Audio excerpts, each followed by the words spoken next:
नमस्कार दोस्तों, स्वागत है आपका आपके अपने चैनल रिश्ते 2.0 में, जहां हम बात करेंगे बदलते जमाने के रिश्तों की जो किस तरह समाज में फैल रहे हैं। आपसे रिक्वेस्ट है चैनल को सब्सक्राइब जरूर करें, जिससे ये सफर आपके साथ सफल हो सके।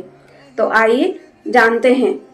एक महिला अपने जेठ को फोन लगाती है और फोन लगाने के बाद कहती है कि घर के अंदर जो कमरा है और उस कमरे के नीचे एक पाइपलाइन है जो पूरी तरह से चौक हो चुकी है, जिसकी वजह से घर में दुर्गंध हो रही है, परेशानी हो रही है। भैया आप जल्दी आ जाओ और इसको ठीक करके चले जाना।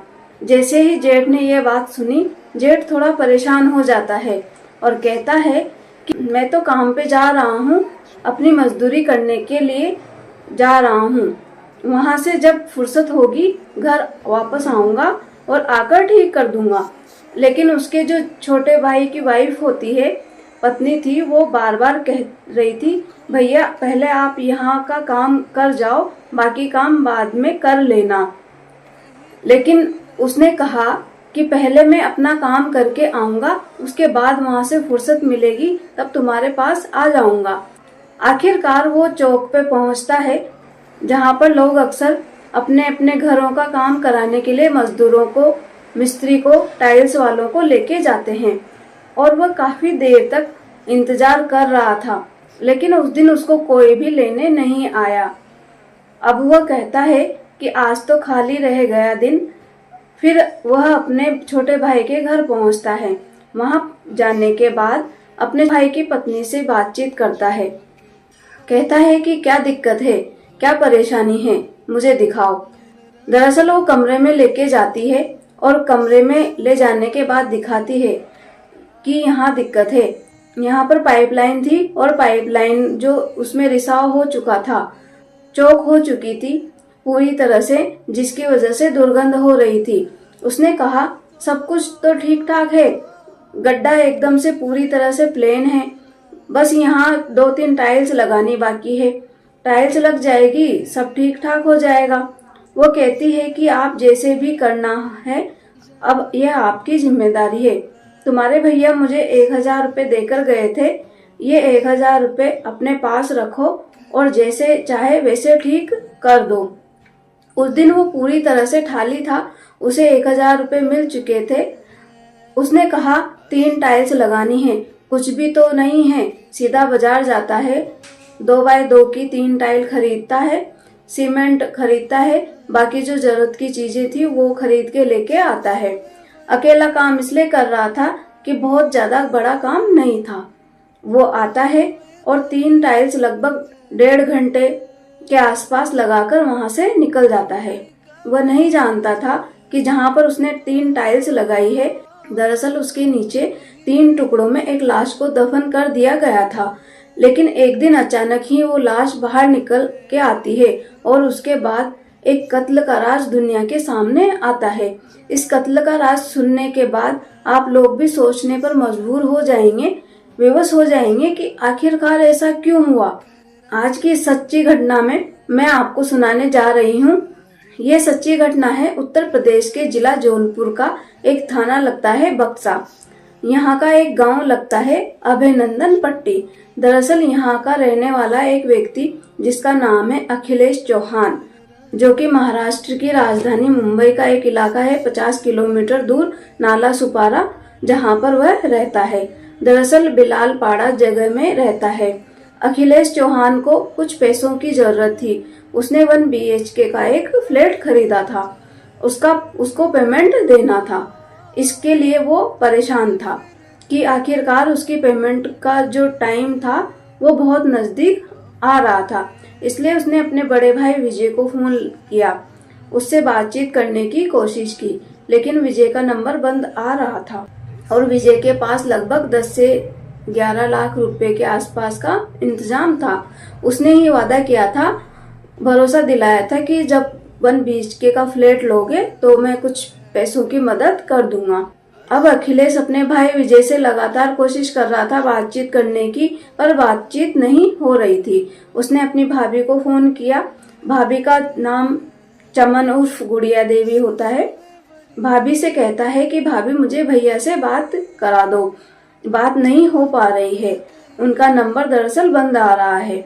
मैं कई बार ट्राई कर चुका हूँ, समझ नहीं आ रहा है कि वह आखिरकार कहाँ पर बिजी हैं। वह कहती है कि वह गोरेगांव गए हुए हैं, वहाँ पर कुछ काम है, तो इसलिए वहाँ से जब वापस आएंगे तो मैं तुम्हारी बात उनसे करवा दूंगी। आखिरकार उसने इंतजार किया। इंतजार करने के बाद दूसरे दिन फिर से उसने अपनी भाभी को फोन किया। दूसरे दिन भी वह कहती है कि वह अभी फिलहाल कुर्ला गए हुए हैं काम करने के लिए। मुंबई में ही एक जगह लगती है कुर्ला। वो कहती है कि विजय कुर्ला काम करने के लिए गए हैं, जब वो आएंगे तो मैं आपसे बात करा दूंगी। इसी तरह से करते करते धीरे धीरे कर लगभग 10 दिनों का समय बीत जाता है, लेकिन 10 दिन के बाद भी भैया से बातचीत नहीं हो पा रही थी।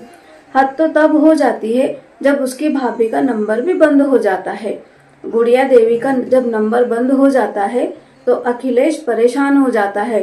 अखिलेश के 4 भाई हैं, जो कि रहते तो उत्तर प्रदेश के जिला जौनपुर से एक जो गांव लगता है अभिनंदन पट्टी में, लेकिन वो मुंबई गए हुए हैं अपना काम करने के लिए। वहीं मेहनत मजदूरी करते हैं। कोई राजमिस्त्री है तो कोई टाइल्स का मिस्त्री है तो कोई वैसा काम अपना देखते करते हैं। आखिरकार अखिलेश परेशान हो जाता है और वह अपने भाई को ढूंढने के लिए लगातार कोशिश कर रहा था। भाई से बातचीत नहीं हो पा रही थी। भाभी को कांटेक्ट करता तो भाभी का नंबर भी स्विच ऑफ आ रहा था। तुरंत ही वो अपने बड़े भाई अजय चौहान से कहता है कि भैया का कुछ पता नहीं चल रहा है, हम लोगों को देखने जाना चाहिए। आखिरकार वो पहुंच जाते हैं गढ़कापड़ा, जो कि यह पहलहार पुलिस स्टेशन में लगता है, जो नाला सुपारा के इलाके में है। वो तुरंत ही वहां जाते हैं। जाने के बाद देखते हैं तो मेन गेट जो था उस पर ताला लगा हुआ होता है। वो कहते हैं कि घर में तो ताला लगा हुआ है, फोन भी स्विच ऑफ आ रहे हैं। आसपास के लोगों से पूछते हैं तो कहते हैं 19 जुलाई 2025 से हमने इनको नहीं देखा है। सब जगह ढूंढने की कोशिश कर रहे होते हैं। ये तारीख भी शायद लगभग 19 तारीख की ही थी। ये शायद उसी दिन से गायब थे, लेकिन कहाँ थे, नंबर बंद है। तो ये परेशान हो जाते हैं। तभी तुरंत ही दिमाग लगाते हैं कि किसी से पूछते हैं। वहीं सामने ही एक दुकान होती है, दुकान वाले के पास जाते हैं। जाकर पूछते हैं कि क्या तुमने हमारी भाभी या हमारे भैया को देखा है। तो वो कहता है कि मैंने तुम्हारी भाभी को देखा था, लेकिन तुम्हारे भैया को तो मैंने कई दिनों से नहीं देखा। वो मेरे पास आए थे और जो एटीएम कार्ड था उसका पिन उनको चेंज करवाना था। और जब ये बात सुनते हैं तो दोनों भाइयों को बड़ा आश्चर्य होता है। अब वो इसी बात में देखते हैं कि एटीएम का पिन बदला जाता है। तुरंत वो घर में जाने की कोशिश कर रहे हैं, लेकिन घर पर तो ताला है। तभी अजय कहता है कि मैं अभी 2-3 दिन पहले यहाँ आया था तो भाभी ने उसे बताया था कि यहाँ पर पाइपलाइन थी, पाइपलाइन चौक हो गई थी, जिसकी वजह से दुर्गंध हो रही थी। तो ये बात पड़ोसी भी सुन रहे थे। पड़ोसियों ने कहा कि क्या बात कर रहे हो। तो वह कहता है कि उसने कहा कि पाइपलाइन चौक हो गई थी और पाइपलाइन को तो किसी और ने ठीक कर दिया था, लेकिन बस मैंने तो सिर्फ 3 टाइल्स लगाई थी। तो पड़ोसियों ने कहा कि यहाँ पर तो कोई पाइपलाइन नहीं है। एक तरफ एटीएम का पिन बदलना, दूसरी तरफ उस घर में नीचे किसी भी तरह की पाइपलाइन का नहीं होना, इन दोनों बातों से भाइयों के लिए शंका का एक विषय बन जाता है। सोचने पर मजबूर हो जाते हैं। तत्काल ही दोनों वो ताला तोड़ देते हैं। जैसे ही ताला तोड़ते हैं और ताला तोड़ने के बाद उसी रूम में जाते हैं, उस पूरे रूम की तलाशी ली जाती है, घर की तलाशी ली जाती है, लेकिन कोई भी ऐसी सस्पेंस वाली चीज नहीं मिलती जिसके आधार पर कुछ कर सके। तभी दोनों भाई आपस में सलाह मशवरा करते हैं कि जो टाइल्स लगाई थी, इस टाइल्स को हटाकर देखते हैं, मुझे तो यहाँ कुछ गड़बड़ लग रही है। अजय ने अखिलेश से कहा, और इनका एक और भाई होता है। ये सब जब वहां आ जाते हैं और आसपास के लोग भी इकट्ठा हो जाते हैं। आखिरकार वो टाइल्स तोड़ी जाती है। टाइल्स तोड़ने के बाद जैसे ही टाइल्स टूटती है तो बहुत ज़्यादा दुर्गंध आ रही थी।